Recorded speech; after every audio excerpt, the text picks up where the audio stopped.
વિદ્યાર્થી મિત્રો, હું વાંચા નિધિ મારી યુટ્યુબ ચેનલ નિધિ સ્ટડી પોઈન્ટમાં આપ સર્વે વિદ્યાર્થી મિત્રોનું ફરી એક વખત હાર્દિક સ્વાગત કરું છું।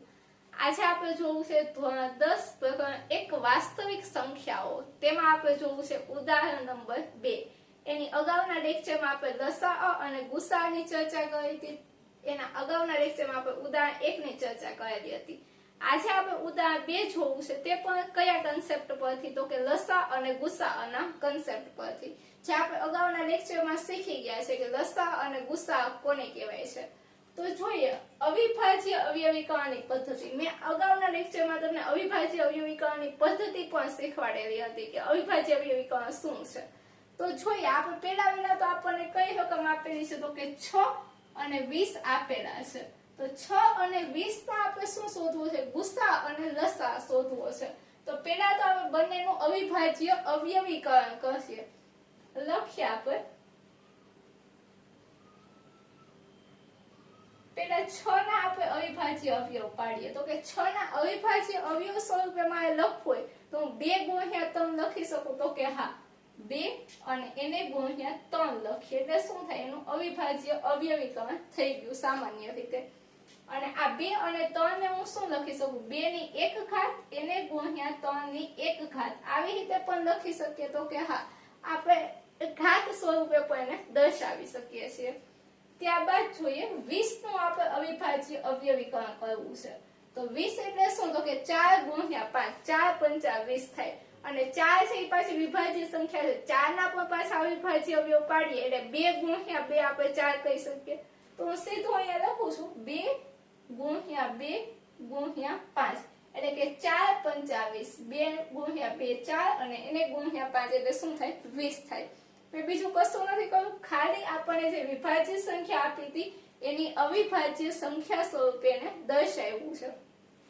હવે આને હું 2 ની 2 ઘાત અને એને ગુણ્યા 5 ની 1 ઘાત પણ લખી શકું, તો કે હા એમાં આપણને કશો વાંધો નથી। 2 વખત છે એટલે મેં 2 ની 2 ઘાત લખી અને 5 એક વખત છે એટલે 5 ની 1 ઘાત, જે આપણે ધોરણ 7 માં ઘાત અને ઘાતાંક વાળા ચેપ્ટરમાં શીખી જ ગયા હોય આ બધી વસ્તુ। તો આપણને આટલી વસ્તુ ખબર છે। હવે આપણે શું કરવું છે? તો કે આપણે લસા અને ગુસા છે મેઈન આપણું છે ઈ શોધવું છે। તો આપણે શોધીએ લસાઅ। સૌથી પહેલા આપણે લસાઅ શોધીએ। લસાઅ છે કોનો? તો કે 6 અને 20 નો। 6 અને 20 નો મારે લસાઅ શોધવો છે।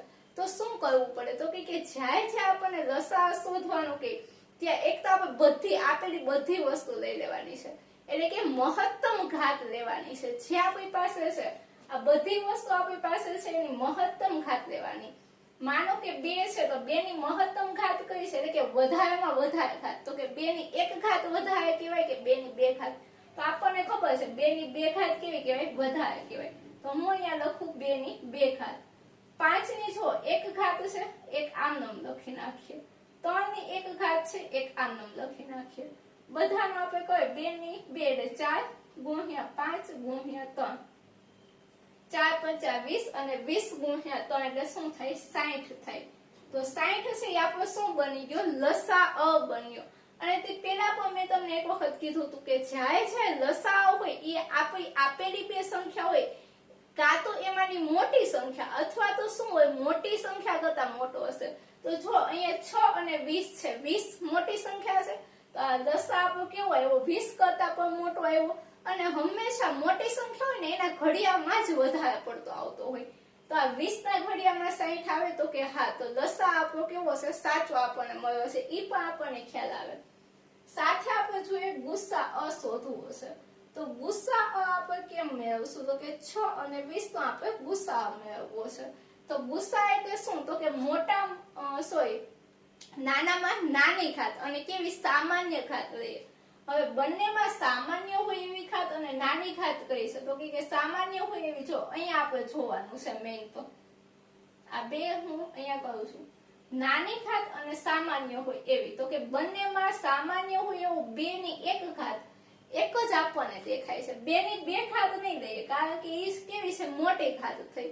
અને આમાં આપણે કેવી નાની ઘાત પણ હોવી જોઈએ અને બંનેમાં આવવી જોઈએ।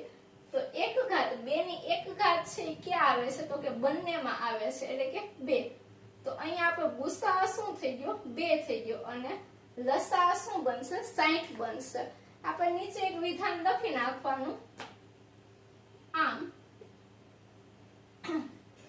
6 અને 20 નું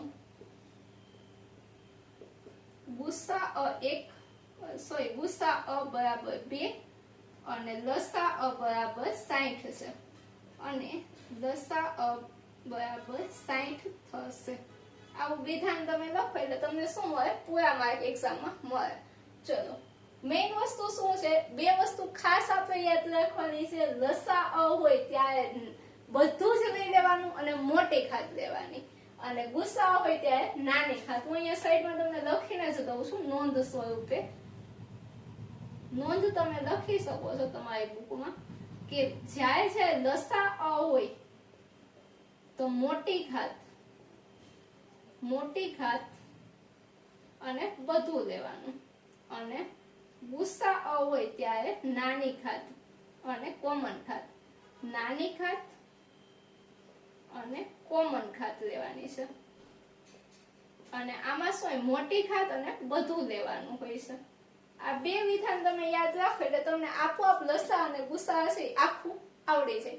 ચલો, આજે આપણે એકનું ઉદાહરણ 2 જોયું.